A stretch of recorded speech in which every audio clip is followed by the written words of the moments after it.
몇 년 전에 한국에서 유명한 방송국 앵커가 방송국 자리를 옮기면서 세술은 세 부대에 담아야 됩니다 하고 멘트를 날리면서 이렇게 옮겼습니다. 평소에 반기독교적인 그런 마음 이렇게 많이 표현하던 그런 분인데, 야, 저런 사람들도 이 구절을 다 알고 있구나 이런 생각을 하게 됐습니다. 참 모든 사람들이 다 알고 있는 그 유명한 구절의 그 내용이 오늘 본문입니다. 이 본문에서 우리로 새로워져야 된다, 우리가 늘 새로워져야 된다 이런 도전을 하고 있습니다. 새해가 됐기 때문에 우리가 모든 면에서 모든 표어도 그렇고 또 하는 일마다 다 새롭게 이제 시작하고 그럽니다. 정작 그러나 우리가 우리의 몸과 마음이 그렇게 새로워지고 있는지, 내게서 늘 새로운 어떤 그런 도전들이 일어나고 있는지 한번 돌아보면 좋겠습니다. 여기 계신 분들은 뭐 대부분 다 한 해가 새롭게 시작되면 새롭게 시작되면서 동시에 한 살을 더 먹기 때문에 몸은 더 무거워지고 또 마음도 뭐 늘 익숙하던 것이니까 우리의 몸과 마음은 이렇게 별로 새롭다는 느낌을 잘 갖기 어렵습니다. 이 구호들은 늘 새로운 것들이 많은데 실제로 우리의 몸과 마음은 좀 더 무거워지고 또 이렇게 더 피곤해지기도 하고 뭐 그럴 수도 있습니다. 그러나 성경에는 우리 나이와 상관없이 늘 새로워질 것에 대해서 얘기합니다. 그리고 실제로 우리가 새로워질 수 있다고 또 말씀을 하십니다. 하나님께서는 날마다 새롭습니다. 옛날에 이스라엘 백성들에게 만나를 매일 내려줄 때도 똑같은 만나가 내렸는데 사람들이 먹을 때마다 매일 새로운 맛이라 느끼면서 먹었습니다. 똑같은 모습인데 매일 새로운 만나를 매일매일 내렸습니다. 성령께서도 역사하실 때 성령의 역사가 얼마나 다양하고 새로운지, 성령의 역사를 경험할 때마다 사람들은 이것이 성령의 역사구나 라고 뭔가 이렇게 카테고리를 만들려고 하면 또 다르게 또 역사하시고 또 새롭게 역사하시고 늘 새롭게 역사하십니다. 주님은 날마다 새롭습니다. 주님의 은혜는 우리가 예전에 이것이 주님의 은혜구나, 감사하구나 하고 그 은혜를 참 이게 느끼고 감사하고 했던 그 은혜들도 날마다 새롭습니다. 어제 그 은혜를 가지고 우리가 평생을 살지 않습니다. 어제의 은혜는 어제의 은혜고 오늘은 또 새로운 은혜를 주시는 겁니다. 내일은 또 내일 누리게 될 또 새로운 은혜를 주십니다. 하나님은 매일 새롭기 때문에 우리가 하나님을 바라보고 있으면 또 그 말씀을 쫓아가면 우리는 나이를 먹어도 세월이 지나도 우리의 몸은 또 늙어가고 또 힘을 잃어가도 우리 영혼이 정말 새로워질 수 있습니다. 오늘 본문을 보면은 몇 가지 새로워질 수 있는 방법, 새로워지는 내용들을 몇 가지 말씀하고 있습니다. 오늘 그 말씀을 몇 가지 나누려고 합니다. 첫 번째는 금식에 관한 말씀입니다. 사람들이 예수님 주변에서 이렇게 있다가 가만 보니까 세례 요한을 따라다니는 제자들도 정기적으로 금식을 하고 또 바리새인들, 서기관들 이런 사람들도 보니까 일주일에 몇 번씩 금식을 하고, 그런데 예수님의 제자들은 전혀 금식을 하지 않거든요. 그래서 아니, 쟤네들은 저렇게 금식을 열심히 하는데 당신의 애들은 왜 그래 금식을 안 합니까? 이렇게 물어보고 있습니다. 유대인들은 적어도 1년에 한 번은 대속죄일이라고 하는 그날에는 모두가 다 의무적으로 금식을 합니다. 근데 이제 바리새인들, 서기관들, 또 요한을 따라다니던 제자들 이런 사람들은 그래도 또 유별난 사람들이니까 거기에 더해서 자기들이 정한 날에 일주일에 한두 번씩 더 금식을 했었거든요. 그래서 돌을 닦는다고 하는 사람들은 다 이렇게 금식을 하는가 보다 사람들이 알고 있는데 주님을 따라다니는 제자들은 전혀 그렇지 않고 있으니까 당신네 제자들은 왜 금식을 안 합니까? 이렇게 물어보고 있습니다. 그럴 때 주님께서 하신 말씀이, 혼인집 신랑과 함께 있을 때는 하객들이 그 피로인 가운데 금식할 필요가 없다 이렇게 말씀하십니다.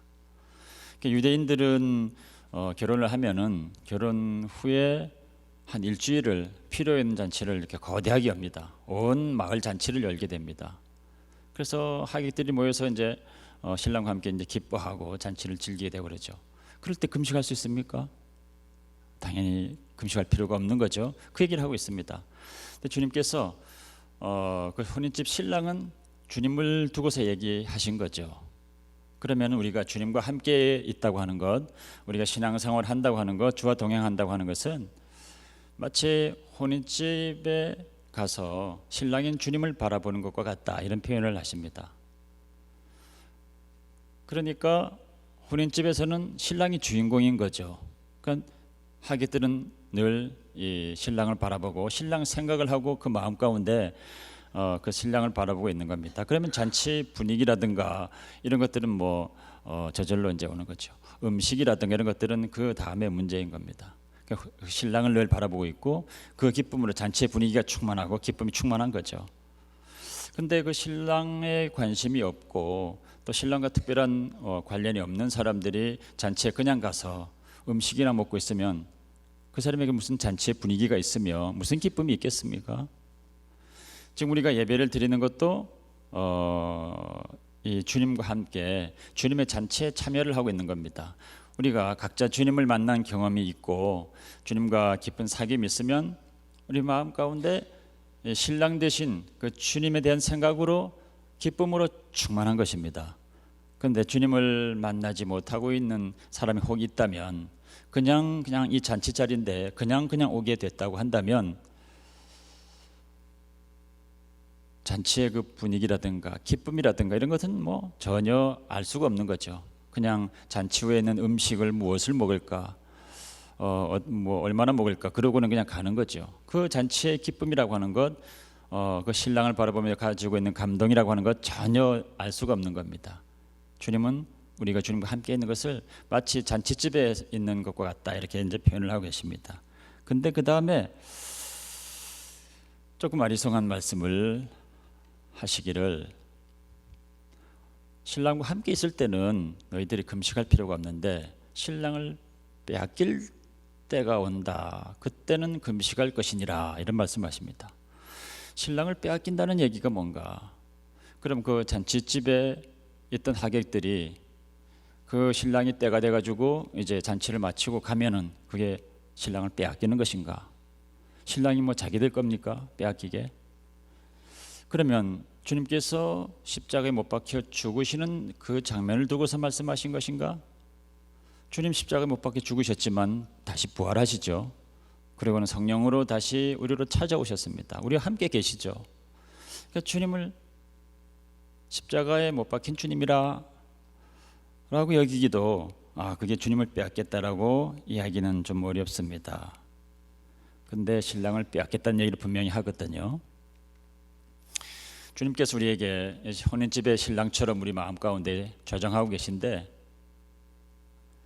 우리 마음이 다른 것으로 이제 가득 차게 될 때, 다른 생각으로 가득 차게 될 때, 이 세상에 대한 관심으로 가득 차서 푹 빠져 있을 때, 그럴 때 신랑이 빼앗긴 것 같아, 이런 말씀을 하시는 겁니다.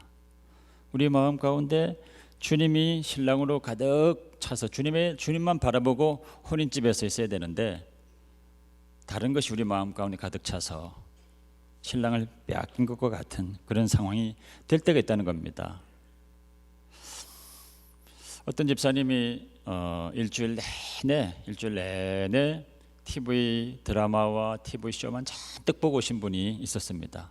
그분이 앉아가지고 주일날 예배를 드리는데, 앉아서 예배를 드리는데 봤던 그 생각만 잔뜩 나는 겁니다. 주님이 그 마음 가운데 신랑으로 자리를 하고 있습니까? 그보다 더 심한 이야기가 있는데, 어떤 목사님이 뭐 이름만 얘기하면 다 알만한 유명한 목사님이신데, 이분이 축구를 너무너무 좋아하시는 분입니다. 축구도 잘하시고 좋아하시고. 그런데 어느 금요 예배가 있는 날에 아주 중요한 축구 시합이 중계방송이 되고 있는 겁니다. 이거를 꼭 봐야 되겠는데 그날 또 설교를 또 해야 되거든요.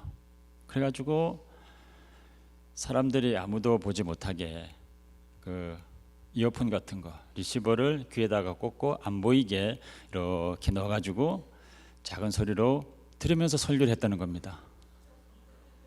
그게 가능할까요?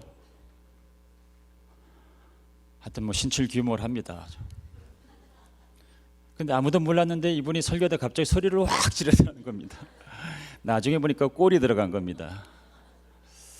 그래가지고 이제 목사님이 그런 일이 있었군요 알게 됐다고 그럽니다. 그때 꼴이 안 들어갔더라면 아무도 몰랐겠죠. 실제로 있었던 이야기인데 참 거짓말 같은 이야기입니다. 우리 마음 가운데 여러 가지가 이렇게 자리를 하고 있을 일들이 많이 있다는 겁니다. 이런저런 것으로 우리 마음을 채우고 있는 것들이 너무 많습니다. 그럴 때는 마치 신랑을 빼앗긴 것과 같은 그런 상태가 되는 거죠.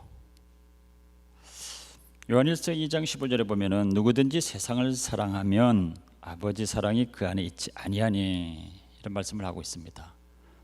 세상에 대한 생각으로 세상을 사랑하는 마음으로 우리의 마음이 가득 차 있으면 그 안에는 하나님의 사랑이 머물 수가 없다는 겁니다. 신랑이 빼앗긴 것과 같은 상황이 되는 거죠. 그럴 때는 금식할 때다 이런 말씀을 주님이 하셨습니다. 이것은 실제로 금식을 할 수도 있는 거고요.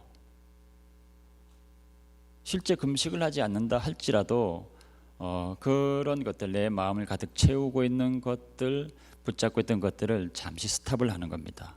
잠시 스탑을 하고 멈추어 서는 겁니다. 그래서 그 마음을 좀 비우는 거죠. 내 마음에 가득 차고 있던 것들을 좀 이제 빼내는 것입니다. 금식을 하는 것은 금식을 하라고 하는 것은 이제 그런 상황으로 주님이 말씀한 겁니다. 그렇게 우리가 금식을 하든지 좀 이렇게 멈추어 서게 되면 다시 우리 마음 가운데 갈급함이 생기게 되고 그럴 때 잃어버렸던 주님을 다시 기억하면서 주님이 신랑으로 들어오시게 됩니다. 그러면 이제 다시 우리가 주님을 기억하는 거죠. 다시 주님을 생각하고 주님 생각을 하지 않고 그냥 지나갔던 그 시간들을 이제 돌이켜서 다시 주님을 생각하는 겁니다. 우리가 주님을 전혀 생각하지 않고 그냥 얼마든지 살 수 있습니다. 그것은 신랑을 빼앗기고 사는 상태가 된다는 것입니다. 우리가 전혀 주님에 대한 생각이 없이 하루 종일 그냥 지나가는 그런 날이 계속되면 우리 마음 가운데 신랑을 빼앗긴 상태가 되는 건데 그때는 좀 금식이라도 해서 금식이 아니면 그와 같은 좀 절제를 해서 좀 깨달으라는 것입니다. 다시 주님이 생각나면 그 주님의 기억을 붙잡고 다시 주님을 생각하는 겁니다. 잘 때도 주님을 생각하고 깰 때도 주님을 생각하고 혼자 있을 때도 주님을 생각하고 바쁜 일 중에도 주님을 생각하고 다시 주님을 생각하는 것들을 붙들게 돼야 된다. 지금 주님께서 첫 번째 그 말씀을 하신 겁니다. 우리가 어떻게 새로워질 수 있겠는가? 우리 마음에 다 자리해서 주님 생각나지 않게 하는 것들을 좀 스탑을 시키고 절제하고 어떤 때는 금식을 해서라도 그와 같이 다시 갈급한 심령이 되어야 된다. 새로워지는 첫 번째 얘기를 하신 거고요. 두 번째는 21절에 생배 조각을 낡은 옷에 붙이는 자가 없다. 그러면은 생배 조각을 낡은 옷, 헤어진 옷에다가 이게 땜빵을 하게 되면 서로 당기는 것이 달라가지고 그 헌 옷들이 다 오히려 더 헤어져서 망치게 된다. 지금은 뭐 옷 헤어졌다고 이렇게 옷을 천을 갖다가 뭐 바느질 해가지고 붙여서 입고 그러시는 분들이 있나요? 옷 빵꾸 떼어서 입고 오신 분들 혹시 있습니까? 저는 어릴 때 그 양말에 빵꾸가 났을 때 저희 어머니가 빵꾸를 많이 떼어 주셨습니다.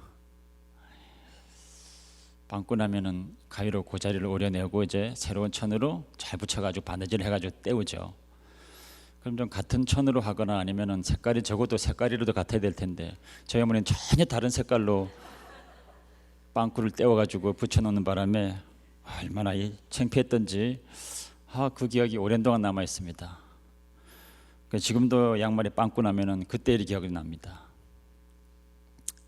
옛날에는 그렇게 이제 옷 헤어지면은 이 천을 이렇게 패치를 해가지고 수선을 하고 그런 적이 있었던지 그때 이야기를 하는 겁니다. 근데 다 헤어진 옷에다가 그렇게 하면은 그게 되겠느냐? 오히려 옷 다 망친다. 차라리 그런 옷 벗어버려라. 이런 얘기를 하는 겁니다. 주님은 생배조각이다. 이런 표현을 하거든요. 생배조각이라 이 말은 새천이다 이 말입니다. 그들이 입고 있던 옷은 다 헤어진 옷인데 주님은 새천이다. 주님은 새천으로 얼마든지 새 옷을 만드시는 분이다. 근데 성경에서 옷을 얘기할 때는 다 성도들의 행실을 주로 얘기합니다. 성도들의 행실. 그러니까 지금 이 주님을 둘러싸여 있는 이 사람들이 그때는 모세의 율법을 가지고 그렇게 열심히 잘 지키면 의의 옷을 입을 수 있는 것이다 하고 믿고서 그렇게 했거든요. 근데 그 사람들이 아무리 그래봐야 그게 됩니까?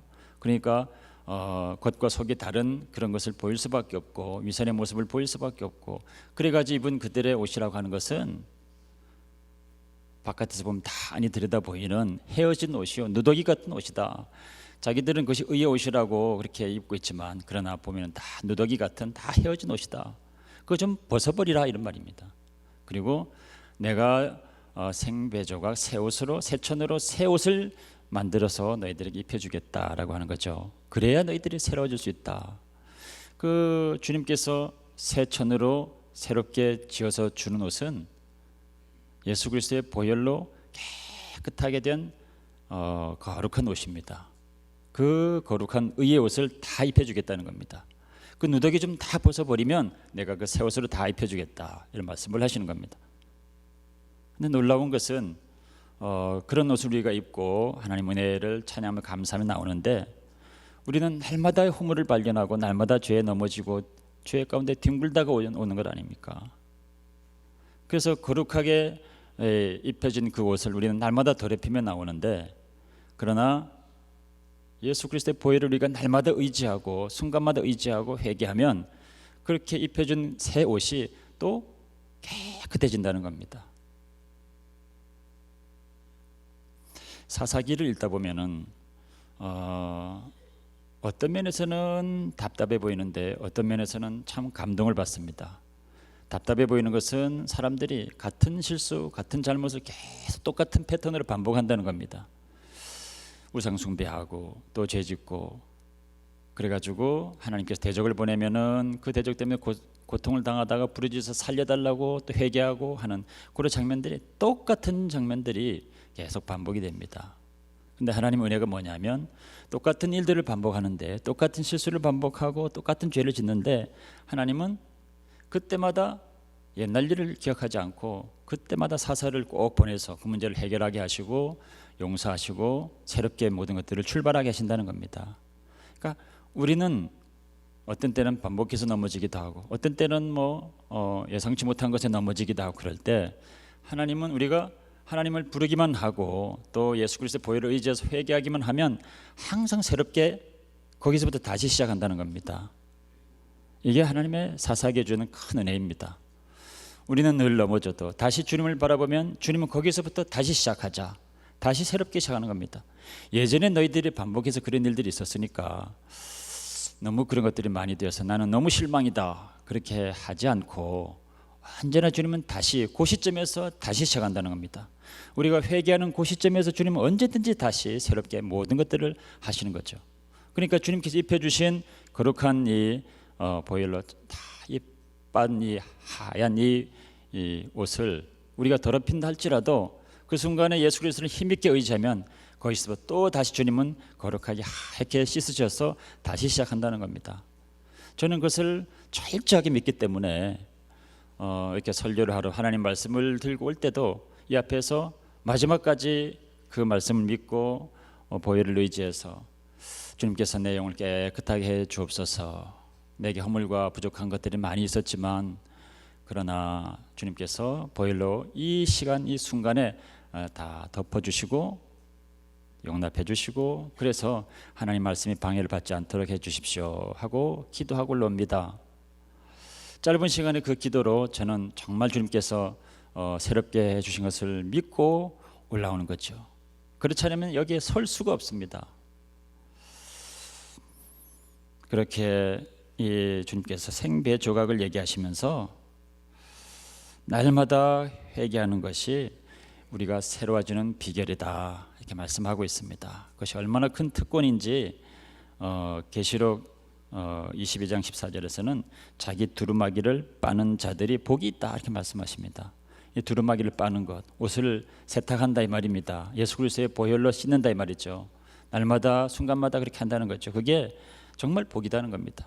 이 회개한다는 것이 뭐 눈물 콧물 쥐어짜가는 고통스러운 작업이 아니라 정말 우리가 새로워지는 그 은혜를 경험하는 큰 복이다 이렇게 말씀하고 있는 겁니다. 세 번째로 말씀하신 게 마지막으로 말씀하신 것이 22절에 새 포도주를 낡은 가죽 부대에 넣는 자가 없나니 그러면 새 포도주가 부대를 터뜨려서 다 버리게 된다 말씀합니다.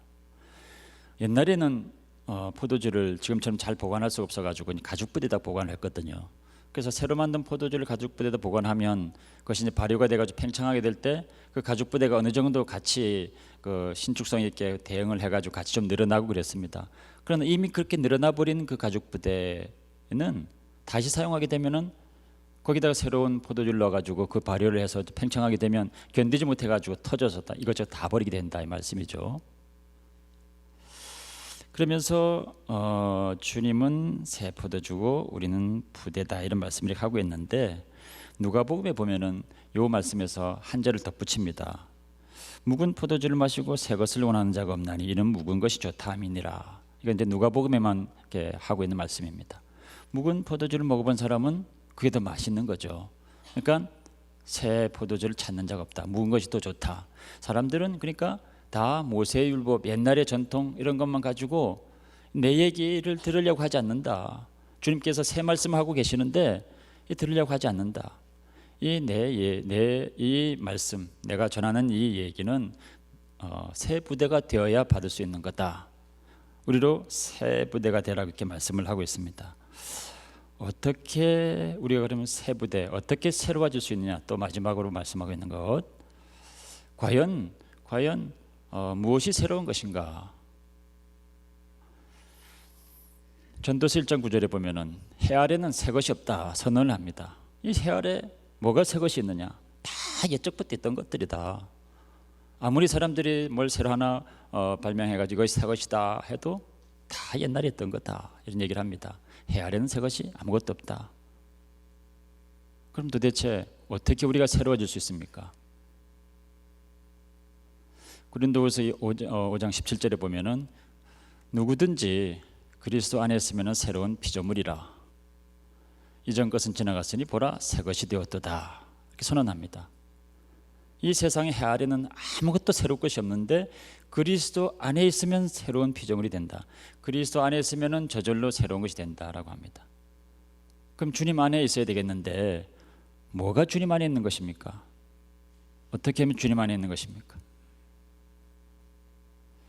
요한복음 15장 10절에 보면은 주님께서 이렇게 말씀하십니다. 내가 아버지의 계명을 지켜서 아버지의 사랑 안에 거하는 것과 같이 너희가 내 계명을 지키면 나의 사랑 안에 거하리라. 이렇게 말씀하십니다. 그러니까 너희가 내 계명을 지키면 나의 사랑 안에 거하리라. 내 안에 거한다 이 말입니다. 그러니까 주님의 계명을 지키면 우리가 주님 안에 거할 수 있게 되는 겁니다. 그러면 새로운 피조물이 될 수 있고 우리는 새롭게 되는 겁니다. 그럼 주님의 사랑 안에 거하리라. 그럼 주님의 계명은 어떻게 지키는 겁니까? 주님의 계명이 무엇입니까? 10계명을 얘기하는 겁니까? 율법의 전체를 얘기하는 겁니까? 주님은 우리에게 세 계명을 주셨습니다. 세 계명을 주시는데 요한복음 15장 12절에 내 계명은 내가 너희를 사랑한 것 같이 너희도 서로 사랑하라 하는 이것이니라. 이것이 주님께서 우리에게 주신 세 계명이라 그랬습니다. 그러니까 주님의 계명을 지키면 주님 안에 있는 것이고 우리는 새롭게 되는 것이고 한다고 그랬는데 결국 그것은 서로 사랑하는 것이라. 서로 사랑한다고 하는 것은 뭐 서로 그냥 좋을 때만 끌어안고 할렐루야 그런 것이 아니라 그럴 수 없을 때 서로 용납하고 견디고 참고 넘어가고 기다리고 하는 것이 이제 사랑입니다. 왜냐하면 주님께서 우리를 그렇게 대해 주셨거든요. 그래서 내가 너희를 그렇게 한 것처럼 너희도 그와 같이 사랑하라 이런 얘기입니다. 그냥 좋을 때만 좋아하는 것이 아니라 그럴 수 없을 때에도 서로 용납하고 인내하고 참고 용서해주고 축복하고 그렇게 해라 라고 하는 거거든요. 결국은 우리가 주님의 사랑으로 서로 사랑하게 되면 새 부대가 된다, 이런 얘기를 한 것입니다. 우리가 다니엘 새벽기도 때 계시록의 첫 부분에 이 땅에 있는 7교회에 관한 이야기를 말씀을 드렸습니다. 7교회에 관한 이야기를 할 때 사람들의 관심은 어느 교회가 칭찬받고 어느 교회가 책망을 받느냐, 먼저 이 관심입니다. 두 번째는 책망과 칭찬을 동시에 받은 교회에서는 무엇을 야단맞고 무엇을 칭찬들었는가, 또 이것에 관심이 있습니다. 늘 우리는 뭘 잘했냐 못했냐에 너무 많은 관심이 있습니다. 그러나 주님께서는 말씀하고 있는 것은 그런 것을 구분하려고 하는 것이 아닙니다. 이 세상에 있는 모든 교회를 다 내가 사랑한다라고 하는 겁니다. 심지어는 사대교회 같이 하나님께서 이 교회는 죽었다라고 선언한 그 교회조차도 내가 그 교회를 사랑한다, 그 교회에 남은 살아있는 것들을 붙잡고 일어나라고 말씀을 하고 있고, 정말 대책 없이 보였던 라오디게아 교회도 내가 사랑하는 자를 책망하여 징계한다, 나는 여전히 문 밖에 서서 두드리고 있다, 내가 모든 교회를 사랑하고 있다는 말씀을 하시거든요. 주님은 그래서 그 사랑을 말씀하려고 하는 겁니다. 그렇기 때문에 그 7교회 중에서 제일 먼저 나온 교회 에베소 교회를 먼저 얘기를 하셨던 이유가 그 교회가 사랑을 잃어버리기 때문에, 예전에는 사랑이 충만했는데 사랑을 잃어버렸기 때문에 너희가 다시 그 사랑을 회복해야 된다. 처음 사랑을 잃어버렸던 처음 사랑을 다시 붙들어야 된다. 그거 잃어버리면 모든 것들 다 잃어버리는 것이다. 이 말씀 이제 처음 제일 먼저 하시는 거죠. 그렇게 교회가 사랑을 잃어버리면 안 되고 사랑으로 넘쳐야 교회가 새 부대가 된다, 이 말입니다. 교회가 새 부대가 될 때 놀라운 일이 벌어지게 됩니다. 사도행전 2장에 보면은 사람들이 모여서, 이 새 부대가 된 사람들이 모여서 열심으로 기도하고 있을 때 성령이 그들에게 강림하셔서 성령 충만함을 받고 주변에 있던 모든 사람들이 다 놀라가지고 이 사람들이 새술에 취했구나, 이런 얘기를 합니다. 새술은 곧 성령을 얘기한 거죠. 성령 충만함을 받은 것을 새술에 취했다, 이렇게 표현을 하고 있습니다. 그러니까 하나님께로 나오는 것이 새술인 거죠. 성령은 새술인 것입니다. 성령 충만함을 받은 것을 이 사람들이 새술에 취했다고 그러는데, 이렇게 하나님의 사랑으로 모여서 기도하고 있는 이 교회에 성령, 거룩한 영이 부어지더라는 겁니다. 그러니까 우리가 새 부대가 되면, 새 부대가 되어서 서로 사랑함으로 새 부대가 되면 거기에 하나님의 거룩한 영이 임하셔서 성령 충만함이 임하고 성령 충만한 교회가 되는 것입니다. 여러분들이 같이 모여서 서로 사랑하고 또 기도하고 하게 되면 새 부대가 되어서 거기에 성령 충만함이 임할 줄로 믿습니다. 새해에는 모두가 다 새 부대가 되어서 주님 앞에 새로워진 여러분들 다 되시기를 주의 이름으로 축원합니다.